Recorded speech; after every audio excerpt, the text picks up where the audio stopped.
December 7th, 1941. 7:48 in the morning. Pearl Harbor, Hawaii. The sky above Battleship Row split open with the sound of engines, and the world changed forever. Marine Gunnery Sergeant Frank Kovacs was 42 years old and had not eaten breakfast.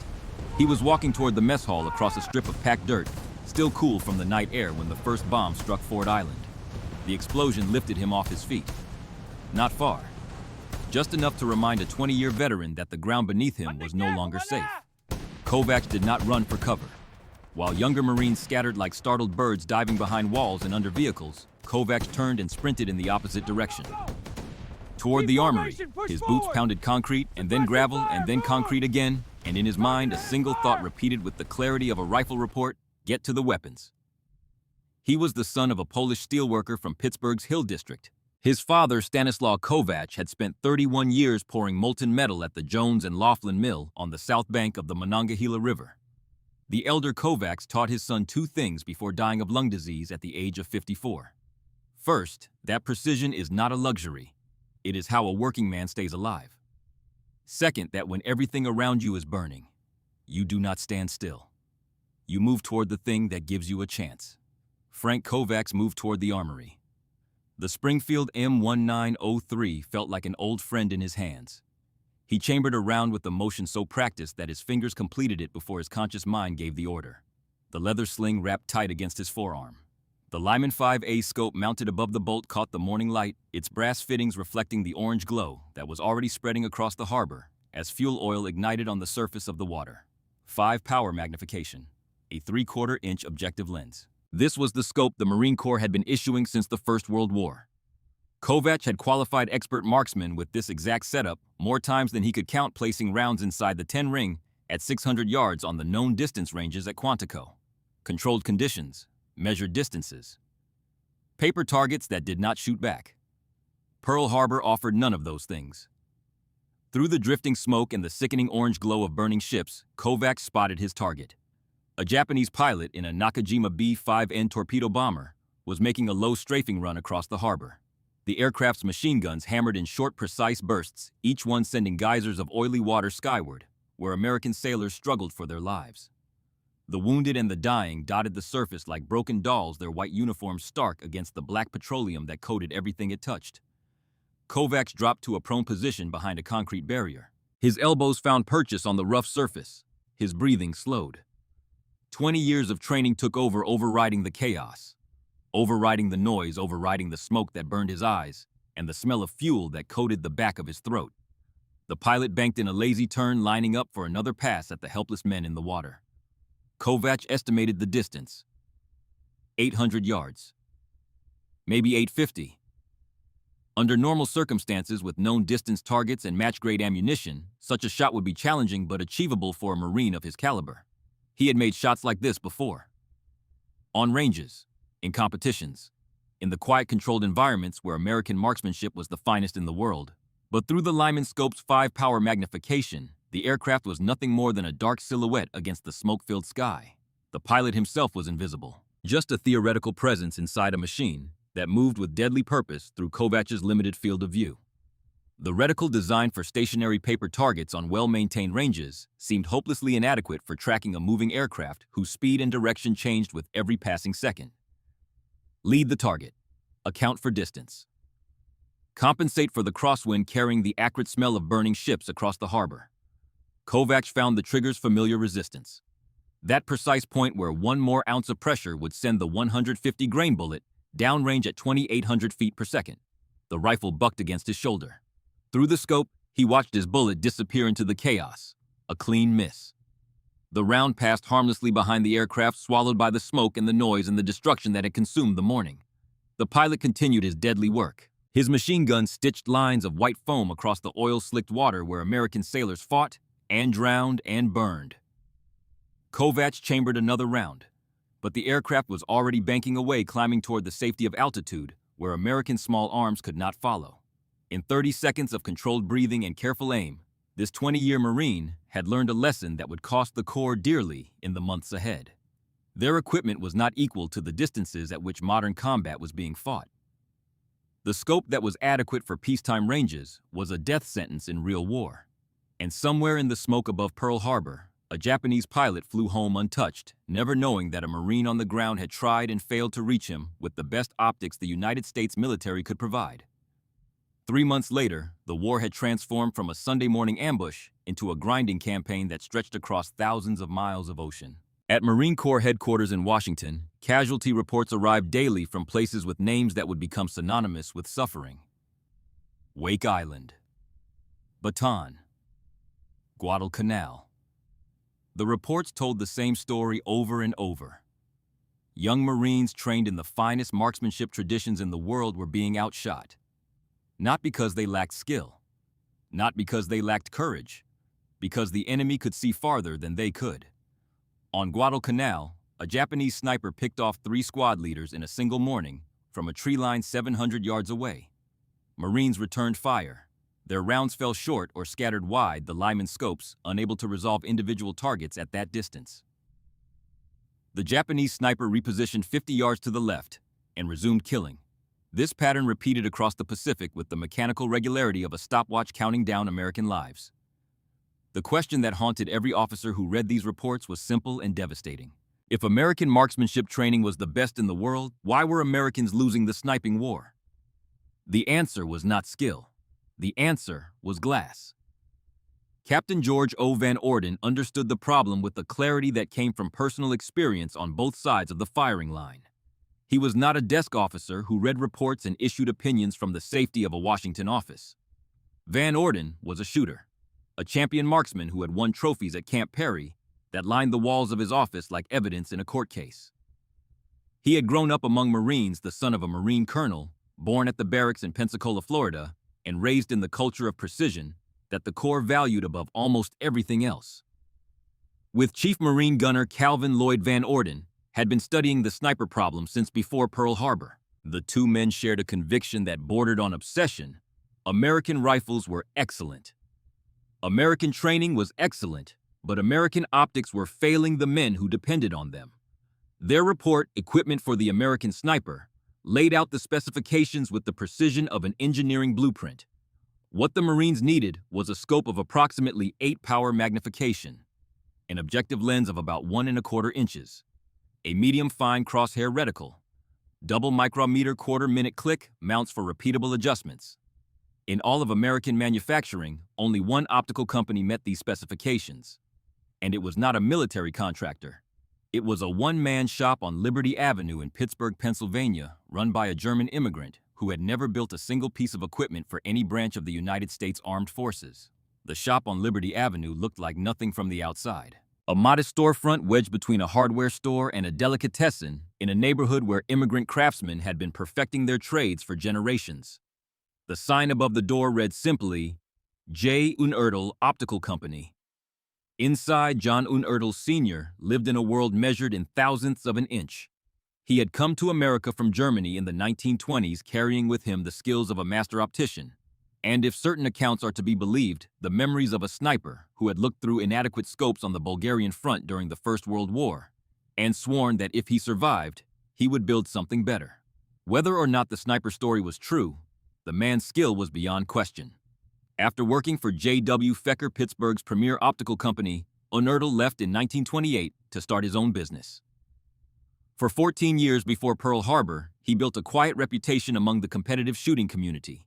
His 8-power target scope was the gold standard at Camp Perry. Flawless optics that made targets at 1,000 yards appear close enough to touch.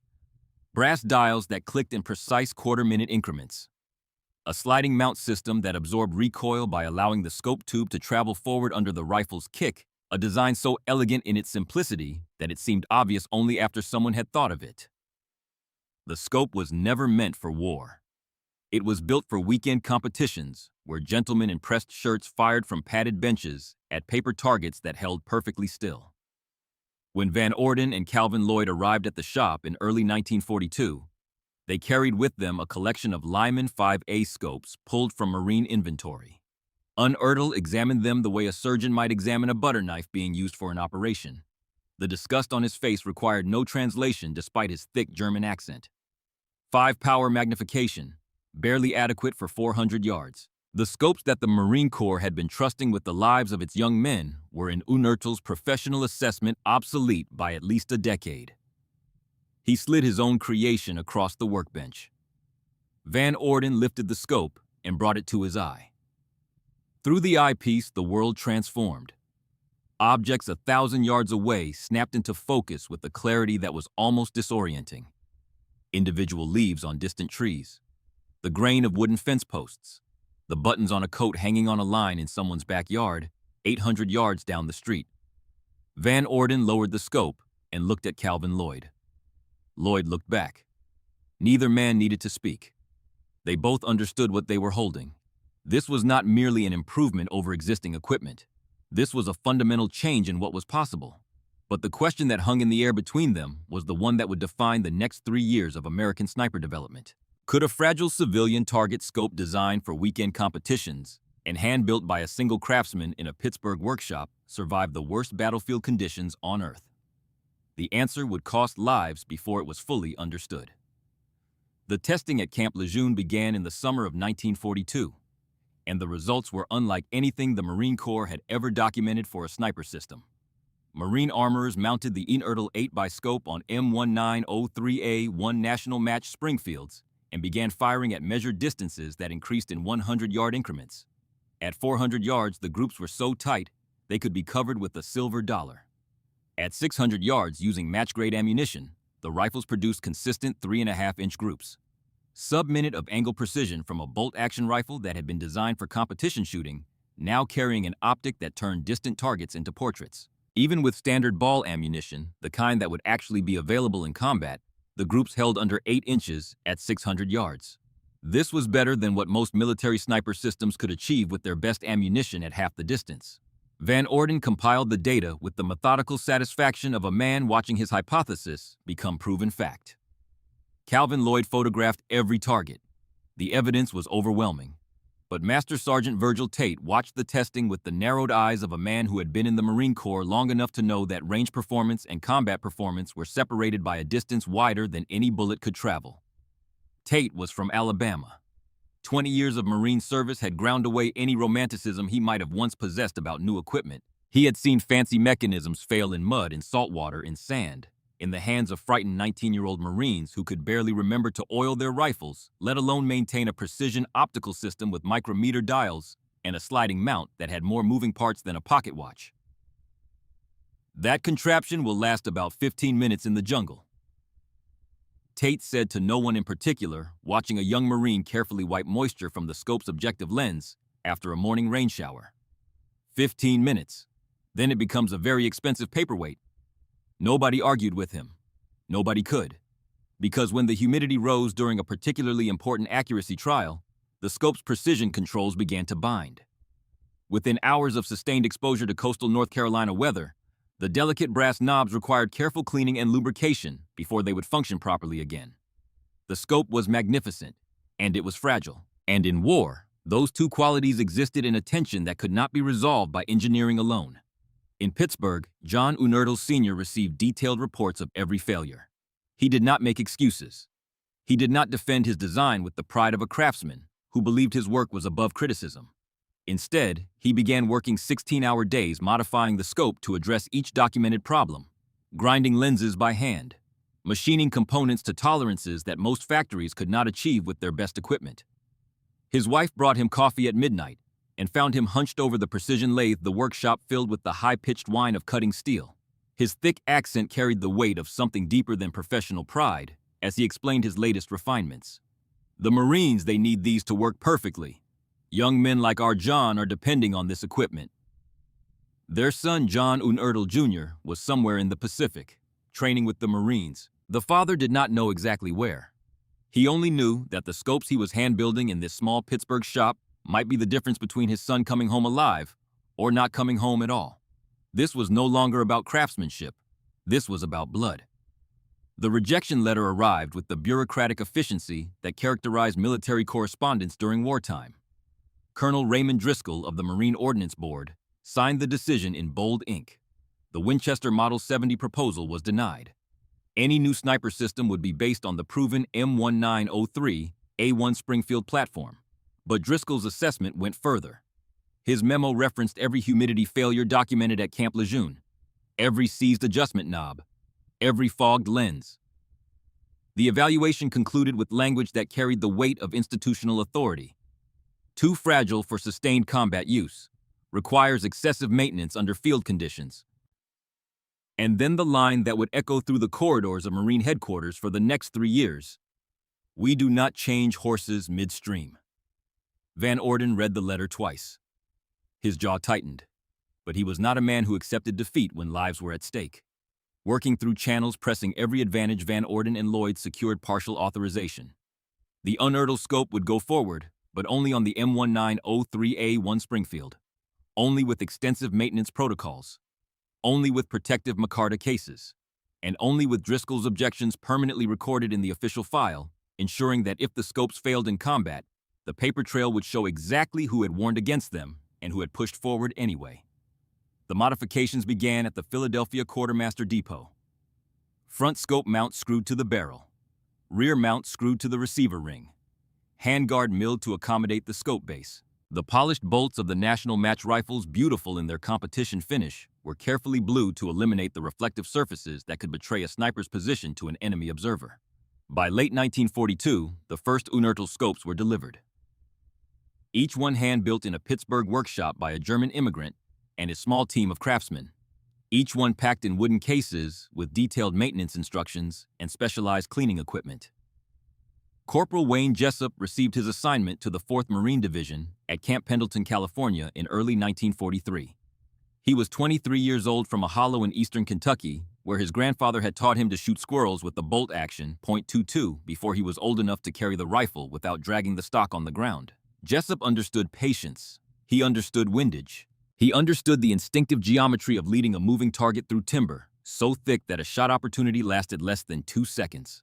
But the unearthed 8X was beyond anything he had ever experienced. The first time he brought the scope to his eye on the range at Pendleton, he sat perfectly still for nearly a minute, saying nothing, seeing everything. Individual leaves on trees 600 yards away. The stitching on a target frame at 800. A hawk circling above a ridgeline that he could not even see with his naked eye. His training scores climbed rapidly. Shot groups at 600 yards measuring less than 4 inches with standard ball ammunition. At 800 yards, consistent hits on man-sized silhouettes that would have required guesswork with the old Lyman scopes. But on a foggy morning during the final week of training, Jessup noticed something that he filed away without concern. Condensation had formed on the objective lens, a thin film of moisture that blurred the razor-sharp glass into a soft, useless haze. He wiped it away with the approved cleaning cloth, and in Pendleton's dry California air, the lens cleared immediately. He thought nothing of it. A minor inconvenience. The kind of thing you dealt with and forgot.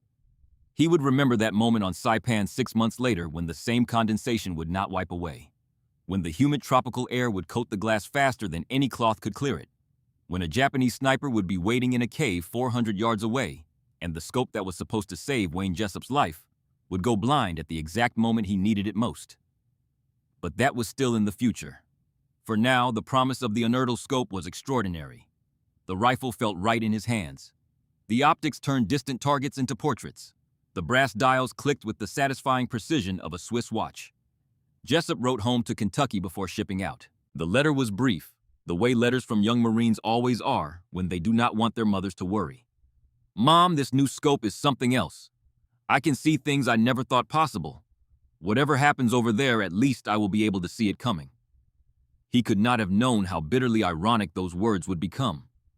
The first production scopes shipped to the Pacific in late 1942 and through 1943. Each one wrapped in oiled paper, sealed in Micarta cases, packed in wooden crates stenciled with serial numbers, and the letters USMC. Each one representing hours of hand assembly by craftsmen who understood that their work would be tested under conditions where failure meant flag-draped coffins and letters that began with the words, "We regret to inform you." In Pittsburgh, John Unertl Sr. personally inspected every 10th scope off the line. His craftsman's eye caught flaws that routine quality control missed. A lens with a microscopic imperfection in the coating. A mount screw machined 1/1000th of an inch out of tolerance. Adjustments that clicked with slightly less precision than his standards demanded. Each rejection added time to a production schedule that the Marine Corps was pressing to accelerate. Each rejection was also a young man who might live instead of die, because his scope held 0 when it mattered. Across the Pacific, the 4th Marine Division prepared for its first major combat operation. 87 unertl sniper rifles had been distributed to the division. 87 precision instruments heading toward a war that would test every assumption about what civilian engineering could endure. Wayne Jessup carried serial number 1464. The scope bore the manufacturing marks of the Pittsburgh workshop. The brass fittings were new and clean. The optical elements were pristine. He did not know that the same scope, the same serial number, would travel with him through 2 battles that would define both his life and the future of American sniper doctrine. One battle where the scope would perform beyond anyone's expectations, and one battle where it would fail so completely that he would nearly die cursing the name of the man who built it. Both outcomes were waiting for him across the ocean, and neither could be avoided. The transport ships sailed west. The scopes traveled in their micarta cases sealed against the salt air. And in a small Pittsburgh workshop, a German immigrant continued grinding lenses by hand, working through the night building the best optics he knew how to build, and praying that they would be good enough for whatever was coming. They would not be. Not yet. Not in the jungles where humidity turned precision glass into useless fog. Not on the islands where coral dust ground into mechanisms with the patience of sandpaper and the persistence of time itself. But in another war on another peninsula, in another decade, the same scopes would rise from cosmoline-coated storage and prove that John Unertl Sr. had been right all along. The impossible idea was not impossible. It was simply waiting for the world to be ready. January 31st, 1944. Kwajalein Atoll, Marshall Islands. The landing craft hit the reef at 6:14 in the morning, and Corporal Wayne Jessup stepped into the Pacific War, carrying 11 pounds of Springfield rifle and 3 pounds of German-engineered glass. The coral beneath his boots was white and sharp and dry. This was the first thing he noticed. Not the gunfire, not the distant thump of naval artillery still softening Japanese positions inland, not the shouted orders of sergeants moving Marines off the beach and toward the tree line. What Wayne Jessup noticed in the peculiar way that a man notices the one detail that matters most to his survival was that the air was dry. Not Pittsburgh dry, not Kentucky dry, but compared to the stories he had heard from Marines who fought on Guadalcanal, where the air itself seemed to sweat, Kwajalein felt almost comfortable. The salt breeze coming off the lagoon carried a sharpness that kept the humidity from settling into that suffocating blanket that turned metal green and glass blind. Jessup did not know it yet, but the weather was about to make him believe in a weapon that would later betray him in conditions the Marshall Islands could never have predicted. 87 Unertl scoped rifles had been distributed across the 4th Marine Division. Jessup carried serial number 1464, the Springfield cradled in his arms, the way a man carries something he has learned to trust through hundreds of hours of repetition. The micarta case hung from his pack. The cleaning kit rode in his left cargo pocket. The scope caps were in place, protecting the lenses from the coral dust that rose in small white clouds with every footstep. By noon, the initial beachhead had been secured, and Jessup's sniper team moved forward to establish overwatch positions along the northern perimeter. His spotter, a quiet Minnesotan named Lundgren, settled beside him behind a formation of coral rock that had been shattered by naval bombardment into a natural parapet. The position offered clear sight lines across 400 yards of open ground to a cluster of Japanese fortifications that intelligence had marked as containing at least 2 Type 92 heavy machine gun positions. The machine guns had been silent since the naval bombardment lifted, but silence, as every Marine knew, did not mean empty. At 14:30 hours, the first Japanese gun opened fire. The sound reached Jessup before the bullets did. That distinctive hammering rhythm that Marines had learned to call the woodpecker slow and deliberate compared to American weapons, each round placed with the mechanical patience of a weapon designed for sustained defensive fire. Ahead of him, a squad of Marines advancing across an open stretch of ground dove for whatever cover the shattered coral provided. 2 men did not make it down in time. Jessup brought the unertl scope to his eye. The world transformed. At 820 yards, the Japanese machine gun position resolved with the clarity that Jessup had only experienced on the training ranges at Pendleton. He could see the sandbag emplacement. He could see the dark rectangle of the firing aperture. He could see the loader crouched beside the gun feeding a fresh strip of ammunition into the mechanism with both hands. And he could see the gunner. Hands on the spade grips, head tilted slightly to the right as he pressed his cheek against the stock and searched for targets through the smoke and dust that hung over the killing ground. This was the moment that separated theory from proof. Everything that Van Orden and Calvin Lloyd had argued for. Everything that John Unertl Sr. had hand-built in his Pittsburgh workshop. Everything that Colonel Driscoll had insisted would fail under combat conditions. All of it reduced to a single question: could Wayne Jessup, a Kentucky hunter turned Marine sniper, use this scope to kill an enemy machine gunner at a distance that previous American optics could not reliably reach? Jessup's breathing slowed.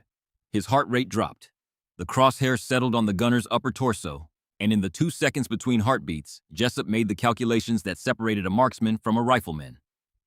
Range 820 yards. Wind 5 miles per hour from the left, barely enough to register on the coral dust drifting across the ground. Elevation 14 clicks up from his 200-yard zero. No humidity correction needed. The air was clean and dry and clear. He pressed the trigger. The Springfield bucked. The .3006 round crossed 820 yards in approximately 1.2 seconds. Through the Unertl scope, Jessup watched the Japanese machine gunner collapse sideways over the sandbag wall. The loader froze, then scrambled backward into the darkness of the fortification. The gun fell silent. Lundgren exhaled beside him. Confirmed. 820. Jessup chambered another round. His hands were steady. His pulse was even, and something had shifted in his understanding of what was possible with a rifle and a piece of German glass. At 820 yards, a shot that would have been a prayer with the Lyman 5A scope had been almost routine with the Unertl. He had seen the target as clearly as if the man were standing across a football field. He had placed the crosshair with the confidence that came from knowing exactly where the bullet would go. And a machine gun that had been killing Marines was silent. This was what Van Orden had promised. This was what the testing data had predicted. And for Wayne Jessup, crouched behind shattered coral on a Pacific island he had never heard of 6 months ago, this was the moment he became a true believer. Over the next 11 days on Kwajalein, Marine snipers equipped with Unertl scopes recorded confirmed kills at ranges that rewrote the tactical assumptions of the Pacific Theater. 900 yards. 940. Individual shots placed with surgical precision into firing apertures, observation posts, and command positions that Japanese forces had considered beyond effective American engagement range. The psychological impact extended far beyond the immediate casualties. Japanese troops who had grown comfortable moving between positions at distances they believed to be safe suddenly found themselves vulnerable. Officers who had directed operations from observation points 800 yards behind the front line discovered that 800 yards was no longer enough. The invisible boundary that had separated the killing zone from the safe zone had moved, and the Japanese did not yet understand how far. During the cleanup of Kwajalein's northern sector, a Marine intelligence team recovered the diary of a Japanese junior officer. One entry, dated 3 days into the American assault, contained a passage that would have pleased Van Orden immensely had he ever read it. The entry described confusion and fear among Japanese troops who could not understand how American riflemen were placing accurate fire at distances that should have been impossible for infantry weapons. The officer speculated that the Americans had deployed a new type of light artillery disguised as rifle fire. He had not considered the possibility that a single Marine with a hand-built scope could reach out and kill with the precision of a cannon at ranges the Japanese had never thought to defend against. The transport from Kwajalein to Saipan took the better part of 3 weeks, and it was during this voyage that Wayne Jessup first felt the change in the air. Each day the ship steamed southwest, the humidity climbed. By the 3rd day out of Kwajalein, the metal surfaces below decks were slick with condensation. Rifles required daily oiling. Leather straps grew soft and dark with moisture they could not shed. And Jessup, sitting on his bunk cleaning the Unertl scope for the 2nd time that day, noticed a thin film forming on the objective lens before he had even finished wiping the eyepiece. He cleaned it. It returned. He cleaned it again. It returned faster. Lundgren watched him from the next bunk. Scope giving you trouble. Just condensation. Nothing the cleaning kit cannot handle. But Jessup kept the scope in its micarta case for the rest of the voyage, sealed against the air that grew heavier and wetter with every mile. And at night, lying in his bunk, listening to the engines and the ocean and the breathing of Marines sleeping around him, he found himself thinking about a foggy morning at Camp Pendleton, when the lens had hazed over and he had wiped it clear without a second thought. California fog burned off in 20 minutes. Whatever was waiting in the air above Saipan showed no sign of burning off at all. Reports that had been trickling in from other fronts since late 1943 now arrived at headquarters in force, and they painted a picture that Colonel Driscoll received like confirmation of prophecy. The 1st Marine Division's experience at Cape Gloucester, New Britain, had been devastating for the inertial program. Their after-action report contained language that landed on Driscoll's desk like a gift-wrapped vindication. Unable to make effective use of M1903A1 unertile sniper rifles due to climate and terrain conditions. Cape Gloucester's dense jungle canopy trapped humidity at levels exceeding 90%. The moisture infiltrated everything. Scope tubes fogged internally within hours of exposure. The long unertile tubes snagged on vines and branches during movement through terrain so thick that visibility rarely exceeded 50 yards, making an 8-power magnification scope not merely useless, but an active hindrance. Marines abandoned their unertile rifles and picked up standard M1 Garands, with iron sights choosing reliable mediocrity over magnificent fragility. Separately, the Raider Battalion's experience on New Georgia in the Solomon Islands had been equally damning. One unit's catastrophic report proved sufficient to effectively condemn the entire program in the eyes of institutional skeptics. As one assessment would later note with grim understatement, the experiences of one unit in one operation had been sufficient to effectively damn a piece of equipment that might have performed differently under different circumstances. Colonel Driscoll compiled these reports with the satisfaction of a man who had predicted exactly this outcome. His voice carried through the corridors of Marine headquarters with the weight of proven judgment. I warned against adopting civilian equipment for military use. These reports confirmed that complicated mechanisms have no place in combat operations. The institutional tide was turning against the inertile scope before it had ever been fully tested in the conditions that would define its ultimate fate. June 15, 1944. Saipan. Jessup came ashore in the second wave and knew within the first hour that this island would be nothing like Kwajalein. The air was a physical presence thick and wet and warm, pressing against exposed skin like a damp wool blanket. Within minutes of leaving the landing craft, every metal surface on his equipment was slick with moisture. The Springfield's bolt handle left wet prints on his palm. The inertile scope, still sealed in its micarta case, felt heavier than it should have, as if the humidity had added weight to the air inside the case itself. The fighting for the first 3 days focused on the beachhead and the sugarcane fields beyond it. Open terrain, clear sight lines, conditions that allowed the inertile scope to function as designed. Jessup recorded 2 confirmed kills during this phase, both at ranges exceeding 600 yards, both against Japanese positions that were directing fire on Marine infantry advancing through the cane. The scope performed. The lens stayed clear. The adjustments clicked with mechanical precision. But on the 4th day, the division pushed into the Central Highlands and everything changed. The jungle closed in like a fist. Visibility dropped to 50 yards, then 30, then less. The canopy overhead trapped the humidity and held it against the ground like a lid on a pot of boiling water. Temperatures climbed past 100 degrees. The air tasted of rot and sulfur and the particular chemical sharpness of high explosive that had been baking in tropical heat for days. And then, the cave fighting began. Japanese defenders had prepared positions in the limestone formations that riddled Saipan's interior. Cave complexes connected by tunnels that allowed defenders to fire from one position, withdraw, and reappear at another. Artillery bombardment of these positions generated clouds of coral dust, fine white powder with the abrasive quality of ground glass. The dust settled on everything. It infiltrated clothing, equipment, weapons, and lungs with equal persistence, and it ground into the inertile scope's precision turrets with a patience that no amount of field maintenance could defeat. Jessup cleaned his scope 3 times a day, then 4, then every hour. The dust kept coming. The humidity kept condensing, and the gap between what the scope could do in theory and what it could do in the Central Highlands of Saipan grew wider with every passing day. Around him, the failure was spreading across the division like an epidemic. Marine snipers who had been deadly effective in the Marshall Islands were struggling with equipment that seemed to deteriorate in real time. One man's scope fogged so completely during an engagement that he could not distinguish between a Japanese position and a boulder at 200 yards. Another found his micrometer dials frozen solid, the coral dust and moisture combining into a paste that cemented the mechanisms in place. A third Marine, disgusted and frightened in equal measure, stripped the unertile scope from his Springfield and hurled it into a ravine, then picked up a dead man's M1 Garand and continued fighting with iron sights and fury. Master Sergeant Virgil Tate deployed with the division and responsible for maintaining the sniper rifles, watched these failures with an expression that contained no satisfaction, despite the fact that he had predicted every one of them. Being right about equipment failure brought no comfort when the consequence was wounded and dead Marines.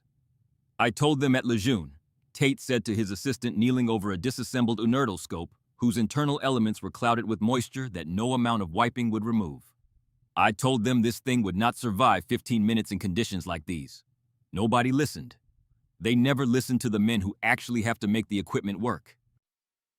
On the 19th day of fighting in the tangled limestone ridges above Saipan's Central Valley, Wayne Jessup found himself in the situation he had been trained for, and the one his equipment could no longer support. A Japanese sniper had established a position inside a cave complex on the opposite side of a narrow valley. The distance was approximately 400 yards. Not extreme by any standard. Well within the capability of the Springfield rifle even with iron sights. But the cave opening was narrow, perhaps 18 inches across at the widest point, and the sniper had positioned himself deep enough inside that only the muzzle flash of his rifle revealed his exact location. 3 Marine squad leaders had been hit in 2 days. The pattern was precise and devastating. The Japanese sniper fired once, sometimes twice, then withdrew into the cave system. By the time Marines identified the source of the fire, the opening was dark and empty. Minutes later or hours later, the sniper would reappear at the same position or a different one connected by the tunnel network, and another squad leader would fall. Jessup spent 6 hours observing the cave from a concealed position among volcanic rocks on the valley's southern rim. Patient, methodical. The Kentucky hunter in him understood that some prey required time. He cataloged the muzzle flashes, mapped the timing, identified the primary firing position, a shadow within a shadow, visible only when the sniper's rifle discharged, and the flash illuminated the cave interior for a fraction of a second. At 16:30 hours, the Japanese sniper fired again. Jessup marked the position. The opening was 410 yards away, bearing northwest. The shot would require placing a bullet through an 18-inch window at a slight upward angle, accounting for the 3-mile-per-hour crosswind that drifted through the valley, carrying the smoke of smoldering vegetation. Jessup brought the inertal scope to his eye. The lens was blind. A thick film of condensation coated the objective glass, turning the world into a gray, featureless blur. The humidity, which had been building throughout the afternoon as the sun heated the jungle canopy and the moisture rose from the saturated ground, had overwhelmed the glass surface completely. Jessup could not see the cave. He could not see the valley. He could barely see the rocks 10 yards in front of his position. He pulled the approved cleaning cloth from his pocket and wiped the lens. For 2 seconds, maybe 3, the glass cleared. He could see the cave opening, the shadow within the shadow. Then the moisture returned, creeping across the glass like a living thing, and the image dissolved back into gray. He wiped again. 3 seconds of clarity, then blindness. The scope's turrets were worse. Weeks of coral dust had infiltrated the mechanisms despite daily cleaning, despite the protective covers, despite every maintenance protocol in the manual. The knobs resisted his fingers with the stubborn immobility of machinery that had been welded shut by contamination. He applied the specified lubricant. The knobs moved a fraction of a turn, then seized again. Jessup's breathing was no longer slow and controlled. His heart rate had climbed past the calm baseline that precision shooting demanded. Across the valley, the Japanese sniper was still in his cave, still alive, still waiting for the next Marine squad leader to present a target. He had to take the shot. He had to take it now before the enemy sniper killed again. And the scope that was supposed to make this shot possible, the scope that had performed with crystal clarity in the Marshall Islands, the scope that represented 2 years of John Unertal's handcrafted precision, was as useful as a piece of painted glass. Jessup removed the scope from his line of sight and settled behind the iron sights. At 400 yards through iron sights at a target 18 inches wide, partially concealed in a cave, the shot was not impossible. But it was no longer the precise surgical engagement that the inertal system had been designed to deliver. It was a gamble. The kind of shot a man takes when his equipment has failed and his options have narrowed to luck and prayer. He fired 3 rounds in controlled succession. The first struck rock above the cave opening, sending fragments into the darkness. The second entered the cave, but at what angle and with what effect he could not determine. The third struck the lower lip of the opening and ricocheted into the limestone. The Japanese sniper responded within 4 seconds. The first round hit the volcanic rock to Jessup's right, showering him with razor-sharp fragments that sliced across his cheek and forehead. Before he could shift position, the second round found him. The bullet tore through his left shoulder with a sound that Jessup would later describe as surprisingly quiet. A wet crack like a stick breaking underwater. The impact spun him sideways and pressed his face into the volcanic gravel. The Springfield fell from his grip. The unertl scope still mounted above the action struck a rock, and the objective lens cracked along a line that ran from edge to edge like a river on a map. Lundgren was beside him in seconds, pressing a field dressing against the wound, calling for a corpsman on the radio. Jessup lay on his back staring at the canopy overhead, his left arm numb and his right hand still clenched around nothing where the rifle had been. The radio crackled. Lundgren keyed the handset and transmitted Jessup's words in a voice that carried the flat calm of a man reporting facts he wished were not true. "This thing is more fragile than my grandmother's china. Request permission to use standard rifle for remainder of operation." The transmission was logged. The words entered the official record. And within weeks they had traveled from Saipan to Washington, from field report to conference table, from the bitter experience of one wounded Marine to the institutional confirmation that Colonel Driscoll had been waiting for since the day he signed his rejection letter. In Pittsburgh, John Unertl Sr. received the field reports and did not sleep for 3 days. He did not argue with the assessments. He did not write letters defending his design or blaming the Marines for inadequate maintenance. He sat at his workbench and read each report from beginning to end, treating every documented failure as data, every fogged lens as a problem to be solved, every seized mechanism as a design challenge that demanded a better answer.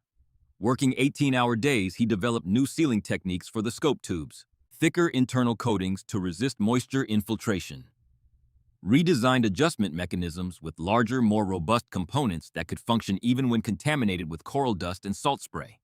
Each modification was tested under simulated conditions that attempted to replicate the tropical environments described in the failure reports. His wife managed the production schedule with quiet efficiency, balancing her husband's perfectionist tendencies against military delivery timelines. Their son, John Jr., had survived the war and returned to the workshop, bringing with him a first-hand understanding of what combat demanded from equipment that no amount of testing could replicate. But the institutional damage was already done.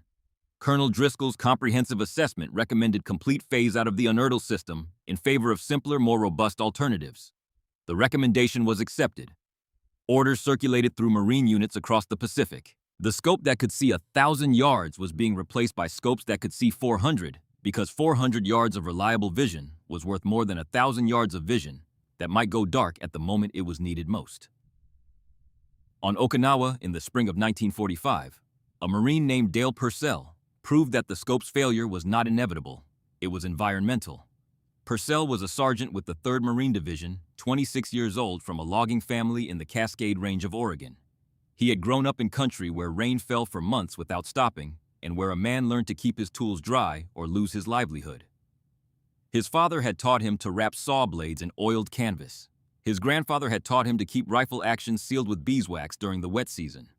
Purcell applied this backwoods pragmatism to the problem of the unertl scope, with results that no engineering specification had anticipated. Using salvaged Japanese silk, lightweight and naturally moisture-resistant, Purcell fashioned protective covers that fit over the scope tube objective lens and adjustment mechanisms. The covers could be deployed in seconds and removed just as quickly when a shooting opportunity presented itself. Between engagements, the silk kept the humidity from settling on the glass and the dust from infiltrating the mechanical components. It was not elegant. It was not official. It would never appear in a technical manual. But it worked. Through the brutal fighting for Okinawa's southern defensive lines, Purcell maintained his unertl scope in functional condition, while Marines around him abandoned theirs. His kill record reflected what the system could achieve when an operator understood its limitations and adapted rather than expecting the equipment to perform like something it was not. 23 confirmed enemy casualties. Ranges averaging over 700 yards. Machine gun crews silenced. Officers eliminated from positions they believed were beyond American reach. Purcell's success proved a point that would take the Marine Corps another 5 years to fully understand. The inertl scope was not a failed design. It was a precision instrument that demanded precision care in environments that made precision care extraordinarily difficult. In the hands of a man who treated it like the temperamental masterpiece, it was the scope-delivered capabilities that no other American optic could match. But the Marine Corps could not build its sniper doctrine around exceptional operators who invented their own maintenance solutions from salvaged enemy silk. Doctrine required reliability across the entire force, not brilliance from a handful of individuals. And on that standard, the Unertl system had failed. Wayne Jessup, recovering from surgery at a field hospital on Saipan, learned of the phase-out decision with emotions he could not easily separate. Relief that Marines would no longer depend on equipment that might blind them at critical moments. Anger that the Marshall Islands experience, where the scope had been magnificent, was being erased by failures that occurred under conditions the scope was never designed to endure. And something deeper than either relief or anger. A sense of waste. Of promise unfulfilled. Of a weapon that could have changed the war if only the war had cooperated. "Give me equipment that works 70% of the time," Jessup told a Navy surgeon who asked about his injury. "Over equipment that is perfect 10% of the time. Dead Marines do not benefit from theoretical advantages." The Unertl scopes came off the rifles. They were cleaned one final time, coated in cosmoline preservative, sealed in their micarta cases, and packed into wooden crates. The crates were loaded onto transport ships and sent back across the Pacific to supply depots in the continental United States. Warehouses in Philadelphia and San Diego and Camp Lejeune received them, stacked them alongside other surplus equipment from a war that was winding toward its conclusion, and closed the doors. Hundreds of precision optics, hand-ground lenses, brass fittings turned green with age and salt air, micrometer dials locked in place by preservative grease, serial numbers that corresponded to rifles that had been reassigned or scrapped or lost in combat. The impossible idea sealed in cosmoline, sleeping in the dark. Nobody expected to see them again. The institutional verdict was final. Civilian precision engineering was incompatible with military combat requirements. The Unertl scope was a museum piece, a cautionary tale about the gap between laboratory performance and battlefield reality. Colonel Driscoll's paper trail was complete. His warnings had been vindicated. The files were closed. In Pittsburgh, John Unertl Sr. returned to making civilian target scopes. The military contract that had consumed his workshop for 3 years was over. The lenses he ground now would sit atop rifles at Camp Perry, not on the battlefields of the Pacific. His son worked beside him, and sometimes in the quiet of the evening, when the lathes were still and the workshop smelled of cutting oil and brass shavings, the two men spoke about what might have been if the jungles had been drier, if the dust had been less abrasive, if the air itself had not conspired against the finest optics they knew how to build. 5 years passed. The scopes gathered dust. The world moved on. And then, on a June morning in 1950, North Korean artillery began falling on positions south of the 38th parallel, and the United States Marine Corps discovered that it had almost no sniper capability left at all. The war began the way wars always begin for the unprepared. With surprise, with chaos, and with the terrible mathematics of men sent to fight with whatever could be pulled from the back of the warehouse before the transport ships sailed. 5 years of peace had gutted the Marine Corps with the quiet efficiency of a blade drawn slowly across a rope. Budgets had been cut.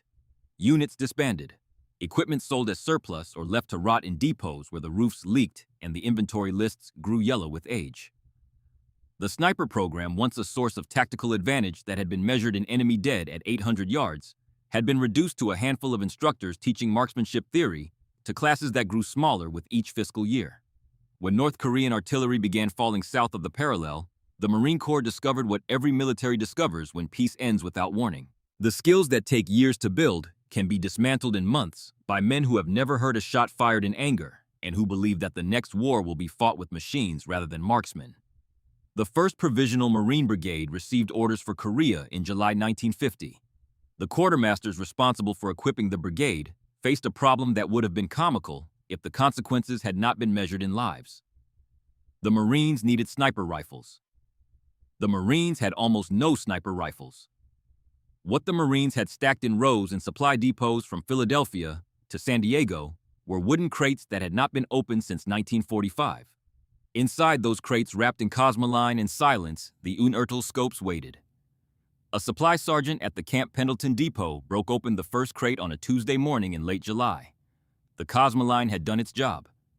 Beneath the thick amber grease, the Springfield rifle was clean. The blued bolt showed no corrosion. The stock retained its finish.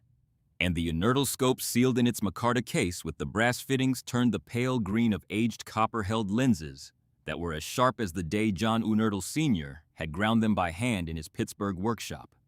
The supply sergeant held the scope up to the fluorescent light and peered through the eyepiece. The far wall of the warehouse 60 yards away snapped into focus with a clarity that seemed almost aggressive. He could read the stenciled lot numbers on crates he had not known existed. "These are the ones that failed in the Pacific," his assistant said, reading from an inventory sheet that carried Colonel Driscoll's condemning assessment in faded carbon copy. "Too fragile for sustained combat use. Not recommended for adoption." The supply sergeant set the scope down carefully on a bed of packing material and looked at the rows of crates stretching away into the dim recesses of the depot. Hundreds of scopes, hundreds of precision rifles, all condemned by institutional memory to gather dust until some future bureaucrat authorized their destruction. "Nobody is recommending anything," the sergeant said. "We are shipping what we have, because what we have is all there is." Within 2 weeks, crates of M1903A1 unertl sniper rifles were loaded onto transport ships bound for Korea. The same scopes that had fogged in the jungles of Saipan. The same mechanisms that had seized in the coral dust of Okinawa.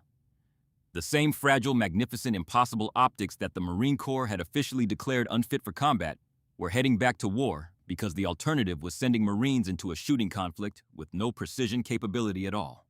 Nobody expected them to work. The institutional verdict had been delivered 5 years earlier and filed in triplicate.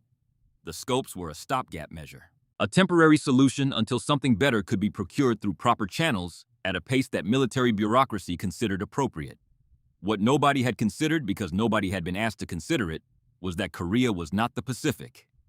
Corporal Tommy Adkins received his assigned M1903A1 unertl rifle at the Pusan perimeter in the second week of August 1950. And he regarded it the way a man regards a gift from someone he does not trust. He was 22 years old. Born on a tobacco farm in the hill country of eastern Tennessee, the youngest of 4 brothers, the only one who had not stayed to work the land. His grandfather had fought in France in 1918. His father had served in the European theater with the army during the Second World War, coming home with a Purple Heart and a silence about the things he had seen that lasted until his death in 1948. Tommy Adkins was the first in his family to join the Marine Corps. He enlisted in 1949 because the recruiter in Knoxville told him the Marines would teach him skills he could use for the rest of his life, and because the tobacco farm was dying and he needed to be somewhere else before it finished. He had grown up shooting squirrels with a .22 bolt action that his grandfather kept oiled and wrapped in canvas behind the kitchen door. Rabbits with a single-shot .410 that kicked harder than it should have for a gun that small. White-tailed deer with his father's Springfield, the same model as it turned out that the Marines would hand him 5 years later with a scope mounted on top that was older than he was. The platoon sergeant who issued the rifle was a Pacific veteran named Dillard. He had fought on Peleliu with the 1st Marine Division. He had carried an unertl scoped Springfield through coral ridges and Japanese cave complexes, and he had thrown it away on the 3rd day of fighting when the scope fogged so completely that he could see more clearly with his eyes closed. "That worthless contraption," Dillard said as he handed Adkins the rifle, "fogged up on me at Peleliu when I needed it most. The finest scope in the world if you are shooting at targets on a sunny day in California. Absolute garbage if there is any moisture in the air." Adkins accepted the rifle without comment. He had learned early in his Marine career that arguing with sergeants was like arguing with weather, unproductive and occasionally dangerous. He carried the rifle to the range that afternoon and fired his first rounds through the unertl scope under Korean skies that were clear and blue and dry as old paper. The experience changed him. At 400 yards, the scope resolved targets with a clarity that made his previous shooting experience feel like looking through a dirty window. At 600 yards, he could count the sandbags in an emplacement. At 800 yards, he could distinguish between a standing figure and a kneeling one. At 1,000 yards, the scope still delivered an image sharp enough to place a shot on a man-sized target with confidence rather than hope. The brass dials clicked with mechanical precision. Each quarter-minute increment moved the point of impact exactly where the markings said it would go. He dialed elevation. Fired. Checked. Dialed windage. Fired. Checked. The scope held 0 through 50 rounds, then 100, then 200 without the slightest shift in point of impact.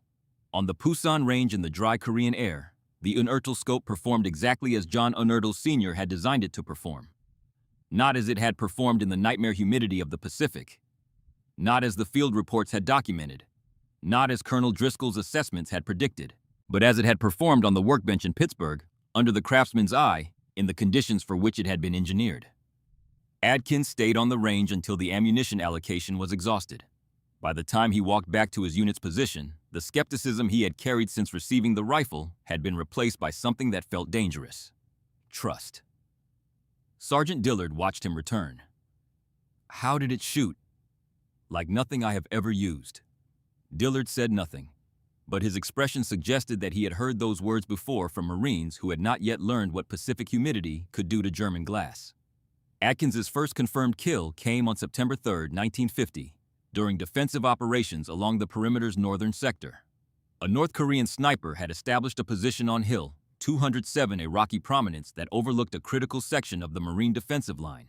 For 2 days, the enemy sniper had been targeting machine gun crews with a precision that suggested training and equipment superior to the standard North Korean infantry.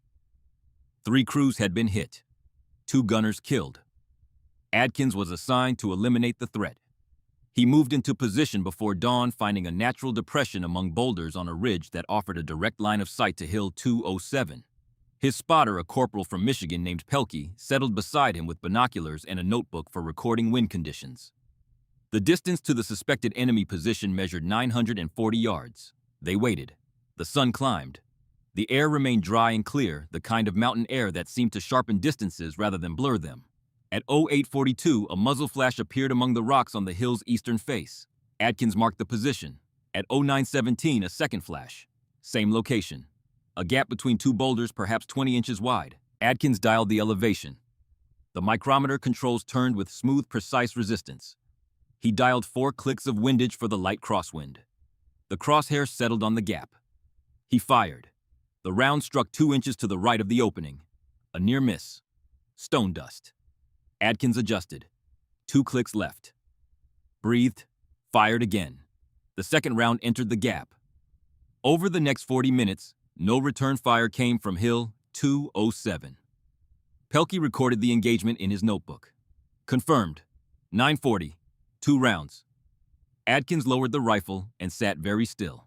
Across 940 yards of Korean mountain air, through a scope that had been condemned by a military bureaucracy and sealed in cosmoline for 5 years, he had done exactly what the equipment was designed to do.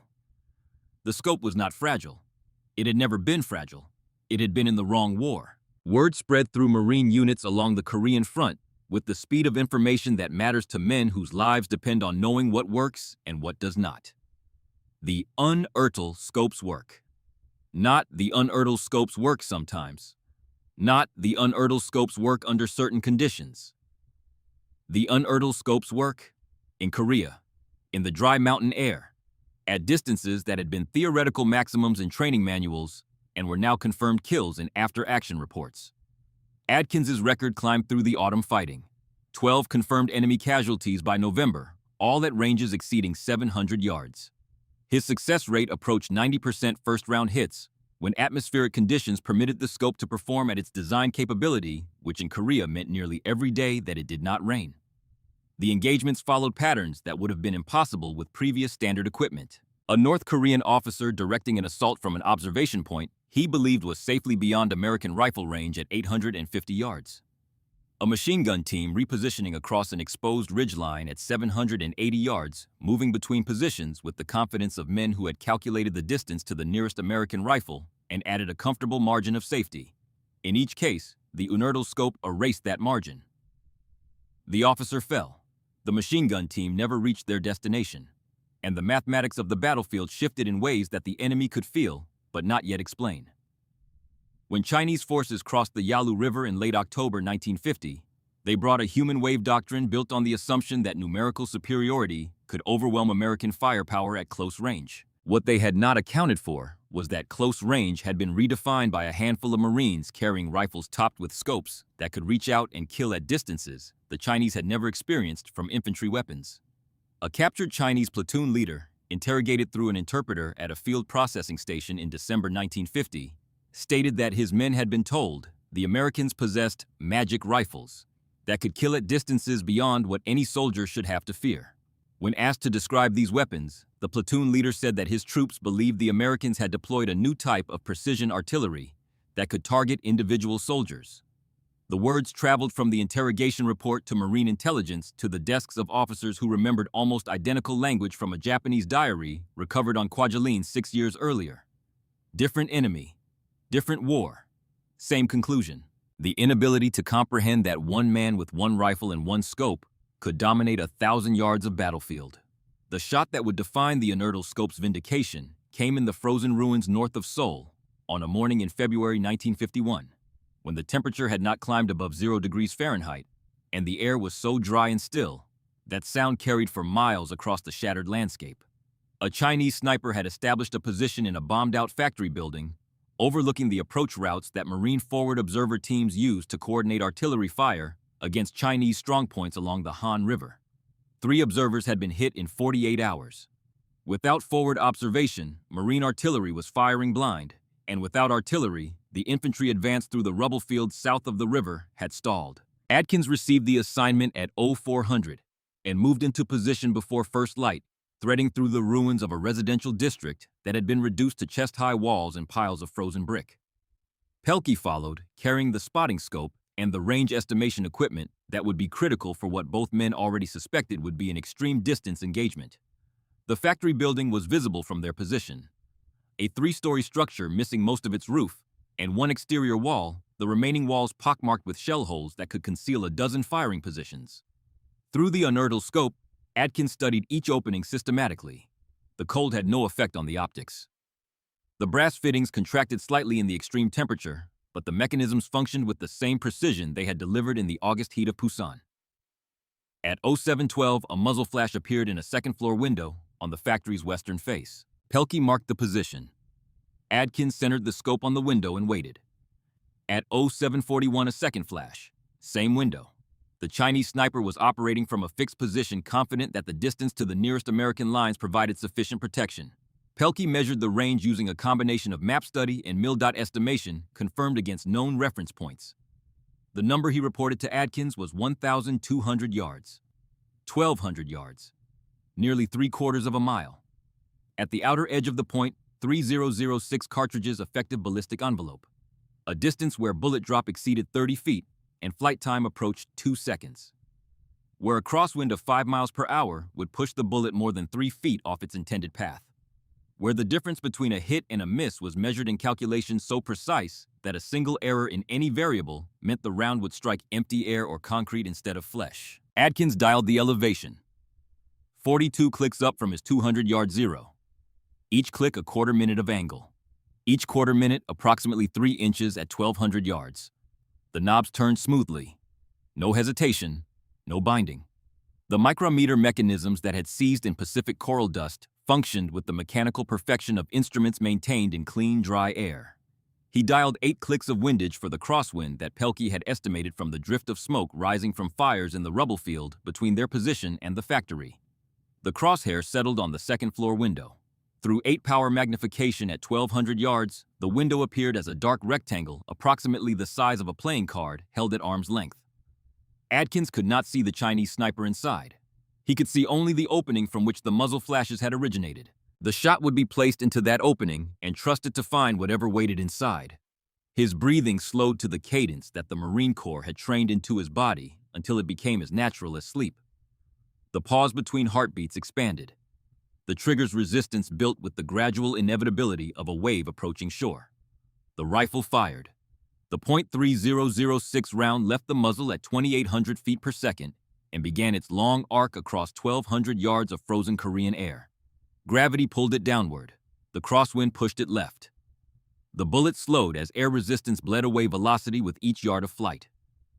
By the time it reached the factory building nearly 2 seconds after it left the barrel, it was traveling at less than half its original speed. But it was still carrying enough energy to penetrate flesh and bone, and it was still on the trajectory that Tommy Adkins had calculated from a pile of frozen rubble 3/4 of a mile away. Through the unertl scope, Adkins watched the bullet's impact point, a puff of dust from the interior wall behind the window. Then movement. A figure slumping sideways visible for just an instant before falling below the window frame. Pelkey exhaled. Then he spoke in the flat, factual voice of a man recording information for a report that other men would read.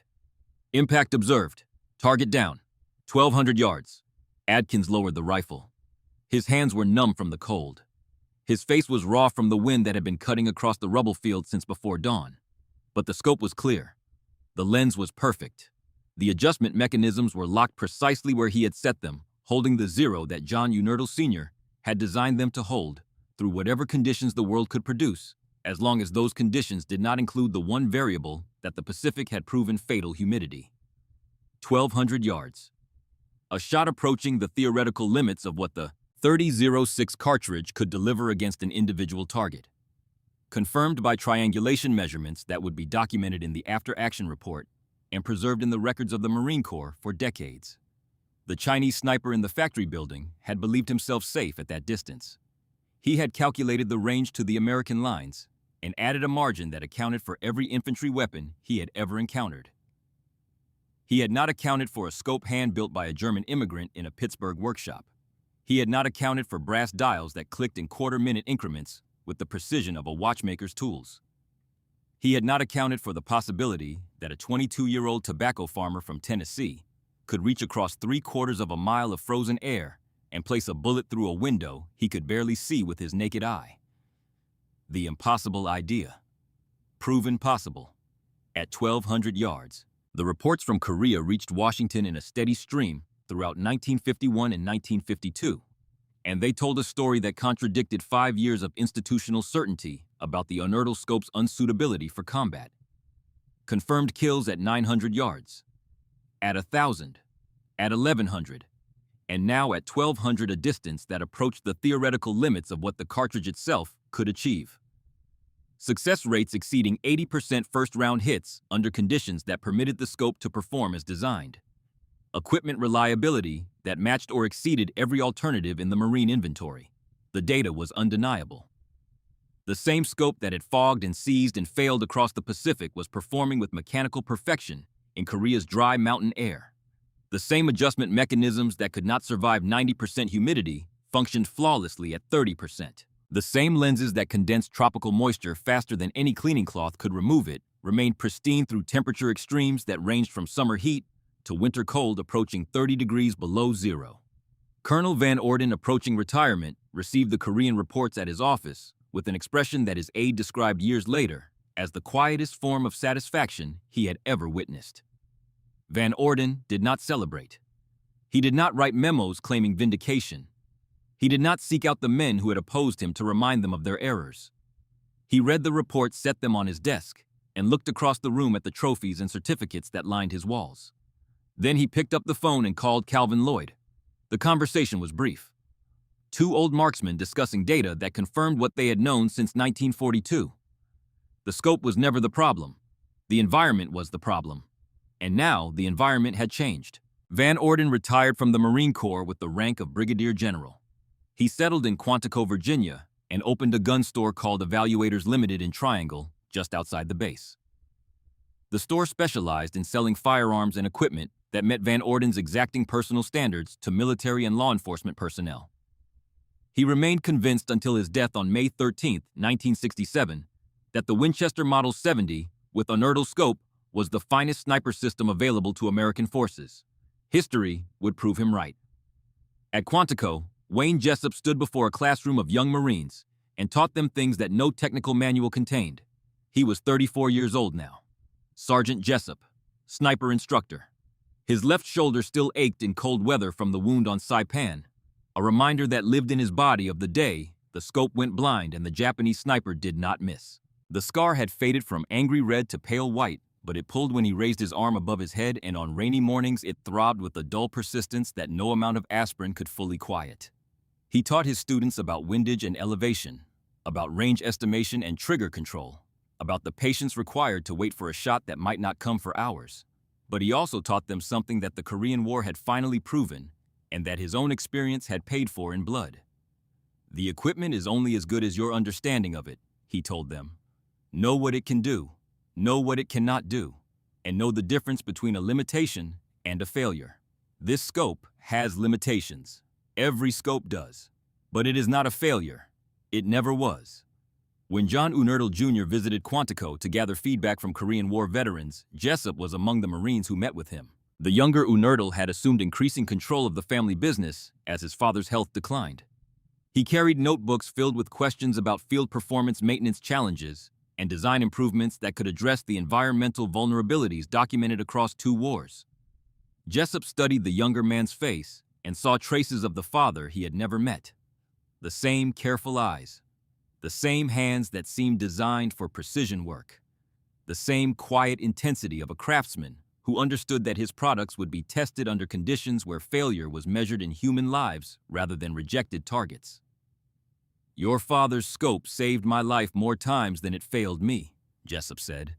"We just had to learn how to use it properly." The words surprised Jessup even as he spoke them.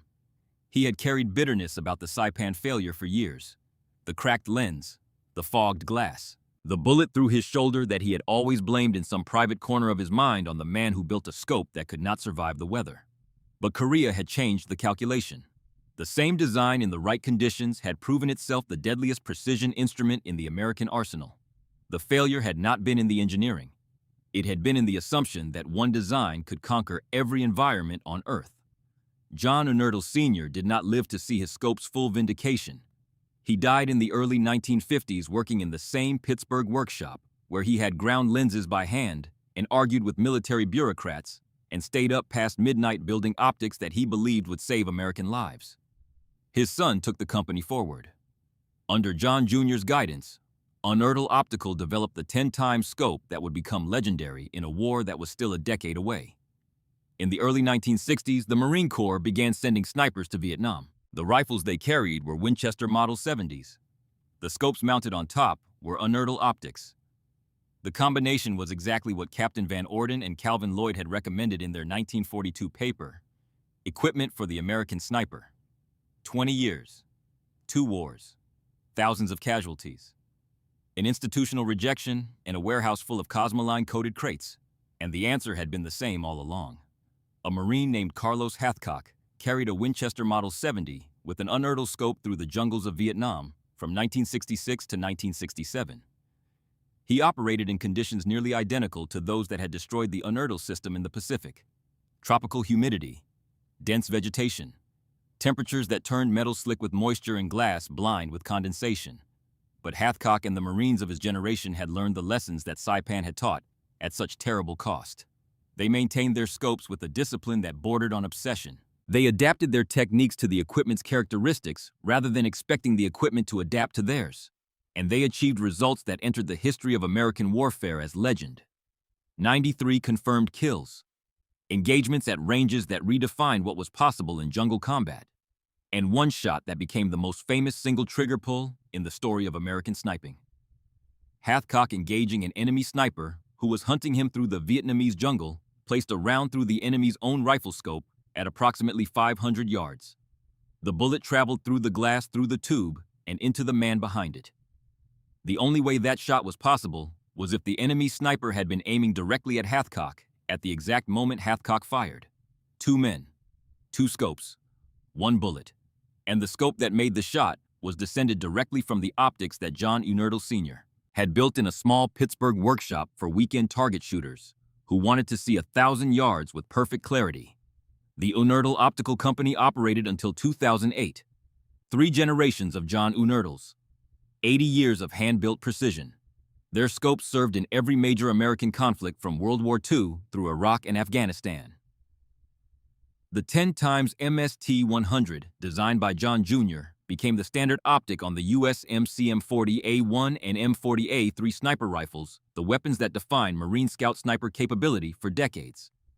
The impossible idea did not merely survive. It became the standard against which all other American sniper optics were measured. And it began with a German immigrant who believed that he could grind a lens clear enough to save the life of a young man he would never meet. Firing a rifle he would never touch at a target he would never see in a war he would never fight. He was right. He was always right. The world simply needed time to understand what he had built. December 7th, 1941. Pearl Harbor, a Marine named Frank Kovach fires at a Japanese pilot 800 yards away through a scope that cannot reach. The bullet misses. The pilot flies home. And in a small Pittsburgh workshop, a man who has already built the solution sits at his workbench, grinding glass, waiting for someone to ask the right question. The question was asked. The answer cost blood and years and the bitter education of failure before it was fully understood. But the answer was always the same. One craftsman, one scope, one impossible idea that changed the way America fights. The lenses are still clear.